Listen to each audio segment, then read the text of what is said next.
त्यामध्ये बोलणार नाही. प्राजक्ता माळींच्या संदर्भात धनंजय मुंडे यांचे संबंध सौदारीचे नाही, हे एकच वाटतात. तुमचा समन्वय विनवय नंतर करा, पहिले त्या आरोपींना बेड्या घाला, ही आमची स्पष्ट मागणी आहे. प्रेम करून मारा नाही करतात, सोडू नाही देतात.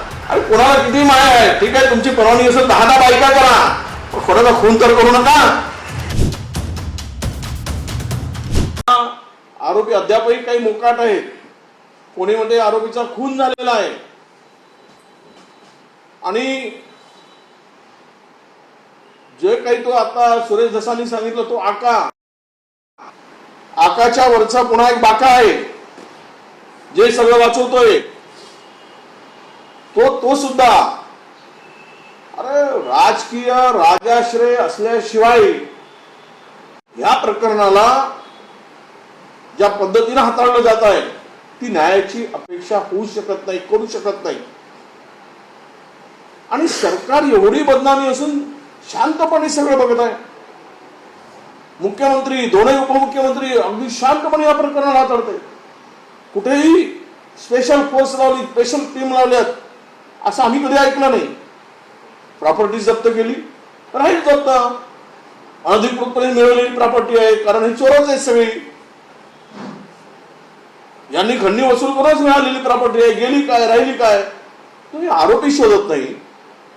आणि म्हणून माझं म्हणणं आहे सगळ्या माध्यमाच्या माध्यमातून महाराष्ट्राला की कोणी या संदर्भात अनेक घटना झाल्या, बदलापूरच्या घटना झाल्या. काल परवा मी कालचं एक आपण आता पाहिलं आमच्या कल्याणची घटना. यावर सिनेसृष्टी काल मला पत्रकार परिषद झाली, मी त्यामध्ये बोलणार नाही. प्राजक्ता माळींच्या संदर्भात ते काही झालेलं प्रकरण, ती तक्रार केली, त्याची योग्य चौकशी व्हावी. परंतु महाराष्ट्रामध्ये अशा घटना घडत असताना त्यावेळेस मला कोणी दिसलं नाही, फिल्म इंडस्ट्रीचे कोणी काही यावर प्रतिक्रिया देताना दिसले नाही. आणि याचं पत्रकार परिषद घेऊन जर विषय डायव्हर्ट होत असेल, कृपा करून आमची विनंती आहे की हे प्रकरण अभिनेत्रीवर झालेला अन्याय त्याला जोडून ह्या विषय कुठेही मागे पडता कामा नये. ते पुढे करून, कारण ही प्रवृत्ती ठेचलीच पाहिजे महाराष्ट्रात, नाहीतर महाराष्ट्राला कोणी वाचवू शकणार नाही. असे जर सांड मुकाटपणे फिरतील, कायदा तोडून खून करून हजारो खून पचवतील, उद्या खुल्या महिलांचं शोषण करतील, खुल्या वसुली करतील.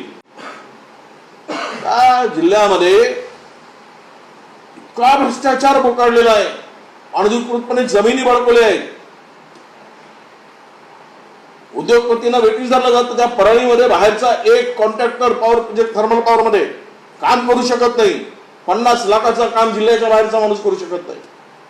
कोणीही मोठा कॉन्ट्रॅक्टर तिथे काम करायला गेलं की त्याला खंडी द्यावी लागते, पार्टनरशिप द्यावी लागते. सगळं जे त्या बीडमध्ये चाललंय, बीड म्हणजे महाराष्ट्राचा बिहार आहे. आता बिहारला राज्य व्यापला आहे, तसं बीड पासून राज्य व्यापू नये गुन्ह्यांनी. याची दक्षता मुख्यमंत्र्यांनी घेतली पाहिजे. आणि तात्काळ तुम्ही सगळं बाजूला करा, कारवाई करा, शोधा. ही माझी स्पष्ट मागणी आहे की सीबीआय इन्क्वायरी करा.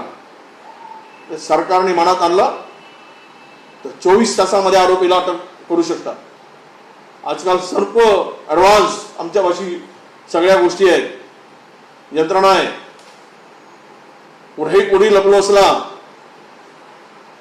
तरी त्याला शोधून आणण्यामध्ये पोलिसांना वेळ लागत नाही. प्रकरण दाबण्याचं झालं तर महाराष्ट्रामध्ये मात्र याचं उद्रेक होईल. आता संतोष देशमुखांच्या घटनेवरून संपूर्ण महाराष्ट्रामध्ये संताप आहे, राग आहे. सरकारने नंतर काय ठरवायचं ते ठरवू दे. पालकमंत्री विलकमंत्री काय करायचं आहे, तुमचा समन्वय विनवय नंतर करा, पहिले त्या आरोपींना बेड्या घाला, ही आमची स्पष्ट मागणी आहे. सर, अंजली दमन यांनी एक दावा केलाय की उर्वरित 3 आरोपी जे आहेत त्यांची हत्या झाली असावी. कर्नाटक बॉर्डरमध्ये, कर्नाटक आणि महाराष्ट्राच्या बॉर्डरवरती त्यांची हत्या झाली असल्याचा एक ऑडिओ क्लिप जो आहे तो त्यांनी पोलिसांना सुद्धा दिलेला आहे. होऊ शकता, अंजली जी म्हणतायत त्यामध्ये तथ्य असू शकतं. कारण मुख्य आरोपीला वाचवण्यासाठी, ज्याप्रमाणे अक्षय शिंदेला वाचवण्यासाठी, अक्षय शिंदेला मारलं मूळ आरोपीला वाचवण्यासाठी, आमचा थेटच आरोप आहे, ते बनावट चकमक होती. आता यंत्रणा त्यांच्या हातात, माणसं त्यांची, तपास त्यांच्याकडे, कुंपणच ते खाणारे, काय कुंपण रक्षण करणार आहे. आणि म्हणून कदाचित त्या स्वरपर्यंत तपासाची धागेदोरे जाऊ नये, पुरावे इथेच नष्ट व्हावे आणि मुख्य आरोपी मोकाट व्हावे गुन्हे करण्यासाठी, म्हणून हा प्रकार घडू शकतो आणि त्यामध्ये तथ्य असू शकते. या प्रकरणामध्ये चौकशी होईपर्यंत धनंजय मुंडे यांना लांब ठेवण्यात यावं, त्यामुळे त्यांचा राजीनामा द्यावा अशी मागणी होती. तुमचं काय? माझं मत तेच आहे. कारण यामागे जो मुख्य आरोपी ज्यांच्या सूत्रधारापर्यंत हात गेलेले तो आहे वाल्मिकी कराड.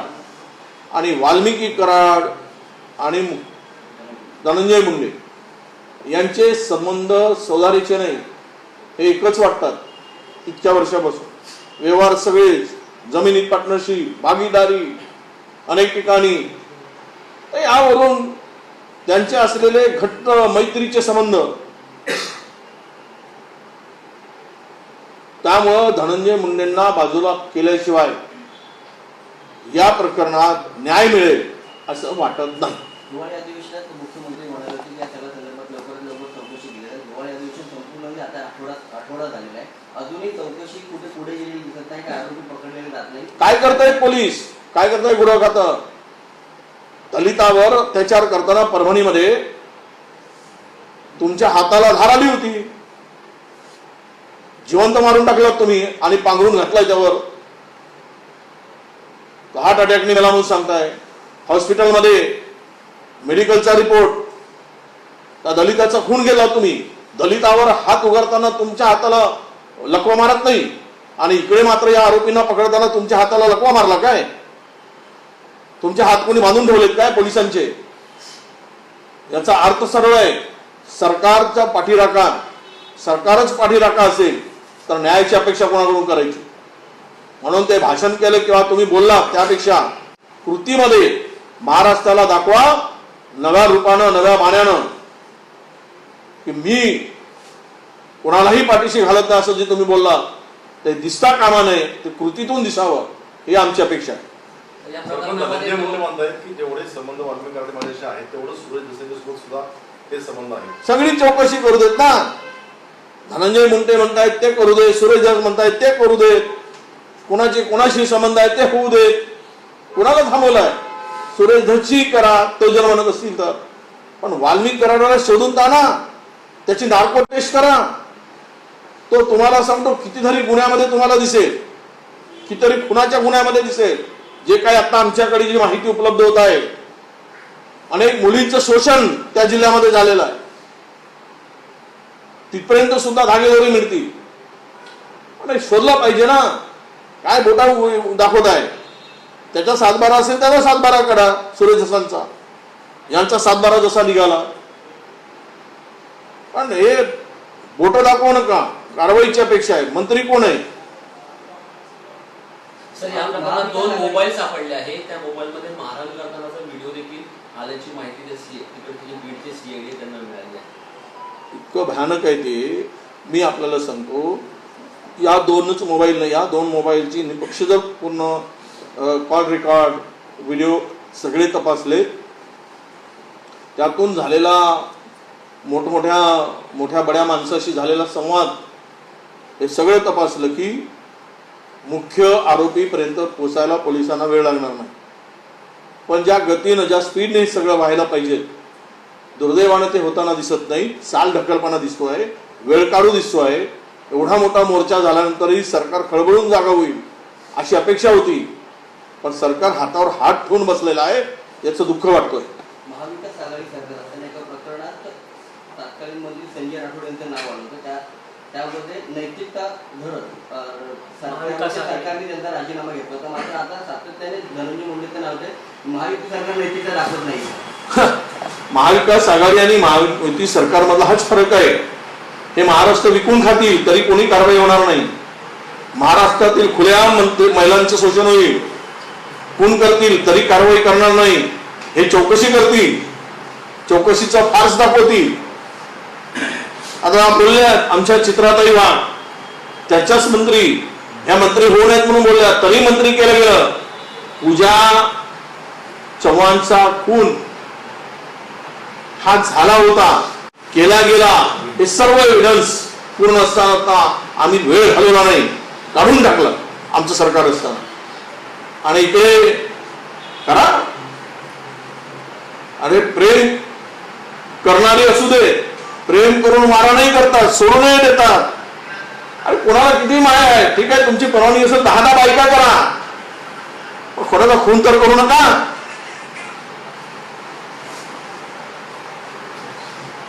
सर, मेधा कुलकर्णी यांनी पुण्यामध्ये खरं तर एका भिंतीवरती, सदाशिव पेठेवरती एका भिंतीवरती हिरवा कलरचा रंग मारलेला होता. तिथे जाऊन त्यांनी भगवा कलरचा रंग मारत तिकडे फूल आणि अगरबत्ती लावलेली आहे. या सगळ्याकडे कसं पाहता, कारण की त्या भिंतीच्या बाजूलाच पीरबाबाचा दर्गा होता. असे आता हाताला नाही काम, त्यामुळं लोकांनी यांना मात्र कलर मध्येच दिसतोय ना. हे जे चाललंय ना,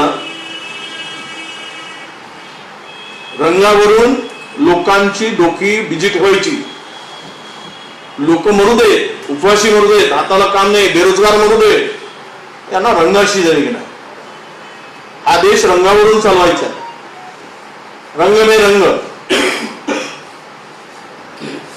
काय हे जे प्रकार चालले, त्यांना आमचं म्हणणं आहे की असल्या याच्यात पडण्यापेक्षा पुण्यामध्ये वाढलेल्या गुन्ह्यांच्याकडे लक्ष द्या. पुण्यामध्ये जे काय आता क्राईम वाढलेला आहे त्याच्यावर लक्ष द्या, त्यावर रंग मारा, कोणता मारता येतो तो, कुठल्याही जातीचा असू दे, धर्माचा असू दे. पण वा, नवीन प्रकार आम्हाला एकेकांचा उपदय दिसतोय. धन्य तुमची लीला प्रभू, असेच करत राहा. हिरवा मिटवा, भगवा मारा. कसे बदलू शकणार आहे? दरी वाढत चालली, धर्माधर्मातली जातीतली दरी वाढत आहेत. यांना 2 धर्मामध्ये ते करणार म्हणून भारत पाकिस्तान, हिंदू मुस्लिम, बदल मंदिर मस्जिद, हिरवा विरुद्ध भगवा, हे करूनच तरुणांना बेवकूफ बनवायचं आहे. देशामध्ये बेरोजगारी वाढली, महागाई वाढली, त्यावर यांचं लक्ष नाही. आणि मूळ विषयापासून बाजूला नेण्यासाठी हे उपद्रवी धंदे करणं सत्ताधाऱ्यांनी बंद करावे, अशी माझी त्यांना विनंती आहे. धन्यवाद. संक्षिप्त में बताइए कि बीड़ मामले में सरपंच की हत्या हुई, अब 18-19 दिन बीत गए, क्या आपकी मांग है आरोपी को लेकर, और क्या धनंजय मुंडे को? नहीं, सरकार ने अभी सेशन हुआ था नागपुर के अंदर में, सरकार ने स्पष्ट रूप से कहा था कि हम छोड़ेंगे नहीं, किसी को भी छोड़ेंगे नहीं, मगर हम पकड़ेंगे भी नहीं. हम छोड़ेंगे भी नहीं और हम पकड़ेंगे भी नहीं, हम कारवाई भी नहीं करेंगे, असं सरकारला म्हणायचं का? ज्या खुनाचा गुन्हा जो घडला त्यामध्ये तुम्हाला हिंदी पाहिजे. अभी जो सेशन हुआ था, उस सेशन में सरकार ने यही कहा था, हम किसी को छोड़ेंगे नहीं, हम कार्रवाई सबके ऊपर कार्रवाई करेंगे. फिर हाथ अभी सरकार क्यों पीछे हट रही है? अभी तक 3 आरोपी जो फरार थे वो भी नहीं मिल रहे. इनका मेन जो सस्पेक्ट मेन आरोपी है उसके ऊपर कोई कार्रवाई नहीं हो रही. केवल आप जमीन, वो उनके लैंड प्रॉपर्टी जब्त करने की बात करें, उससे क्या फायदा है? वो तो चोरी से कमाई है, उसको कोई फर्क पड़ने वाला नहीं है. इसके पीछे हमारी स्पष्ट मांग है कि अगर पुलिस चाहे तो तुरंत कार्रवाई कर सकती है, और इसके लिए इनके ऊपर पॉलिटिकल प्रेशर की वजह से, पॉलिटिकल वो लोग इन्वॉल्व होने की वजह से, बड़े बड़े मंत्री से लेकर इसमें प्रेशर देने से, ये कार्रवाई को जो स्पीड मिलनी चाहिए थी, कार्रवाई जिस गति से होनी चाहिए थी, वो नहीं हो रही. इसका स्पष्ट मतलब है कि इसको दबाने की कोशिश अभी जारी है. आपने कहा सीबीआई जांच, और हम लोग इसीलिए इसकी सीबीआई मांग हो, और ये आरोपियों को तुरंत पकड़ के इनकी नार्को अरेस्ट हो. क्योंकि भीड़ में इतने सारे खून हुए हैं, महिलाओं का शोषण हुआ है, पोस्को जैसे प्रकरण हुए हैं, वो बहुत सारी घटनाएं सामने आएंगी। बिहार बोले तो नंगा नाच करने का एक अड्डा बन गया है किसी राजनीति के लोगों के लिए, और ये क्रिमिनल के लिए, क्योंकि उनको प्रोटेक्शन है, उनके पीछे कोई खड़ा है। तो सीएम ने, नई सरकार, नया सीएम कुछ बताए महाराष्ट्र को करके, कुछ अपना धाक भी बताए करके कि ये कौच कर रहा है, नया दिख रहा है। धनंजय मुंडे को इस्तीफा देना चाहिए कि जब तक जांच होगी? मुंडे तो 1 मिनट भी नहीं रखना चाहिए, तब पूरा इस प्रकरण को न्याय मिलेगा। जब तक मुंडे वहां पे मंत्री बनकर है सरकार में, तब तक इस प्रकरण में वो बेचारी, उसकी बच्ची हमारे संतोष देशमुख की, उसके आंखों के आंसू नहीं दिख रहे किसी को। वो रो के बोल रही है मेरे बाप के साथ में जिस तरह से मारा गया, उसके बच्ची के आंखों के आंसू तो कम से कम सरकार को दिखना चाहिए। कोई अभिनेत्री प्रेस लेती है तो उनको लेने दो, उनका अधिकार है वो, और उसको पीछे में इस प्रकरण के तरफ ध्यान भटकाने की बात नहीं होनी चाहिए। हमारा स्पष्ट आरोप है, और हम ये चाहते हैं कि जब तक ये मुंडे बाजू में नहीं होंगे और इसकी सीबीआई जांच नहीं होगी, आरोपियों की नार्को टेस्ट नहीं होगी, तब तक इस प्रकरण में न्याय नहीं मिलेगा। 3 आरोपी की हत्या होने की आशंका जताई जा रही है। हो सकता है दमानिया जी ने बोला, सच है कि क्योंकि जैसे कि अक्षय शिंदे को बीच में ही उड़ाया गया,